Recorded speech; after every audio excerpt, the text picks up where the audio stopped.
حضور سیدنا غوث اعظم رضی اللہ تعالیٰ عنہ آپ فرماتے ہیں کہ میں ایک دفعہ 558 ہجری میں اثناء واس میں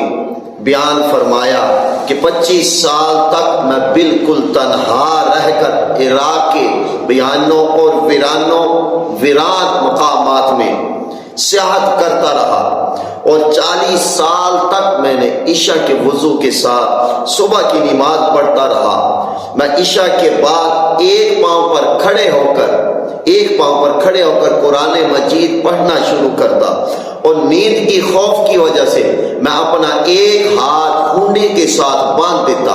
اور رات ختم ہوتی، رات کے آخر میں جا کر میں قرآن مجید کو مکمل کرتا تھا۔ یعنی حضور سیدنا غوث اعظم رضی اللہ تعالیٰ عنہ کا آپ کا یہ معمول مبارک تھا کہ قرآن مجید آپ ایک رات میں پڑھتے تھے، ایک رات میں آپ قرآن مجید کو مکمل کر دیتے۔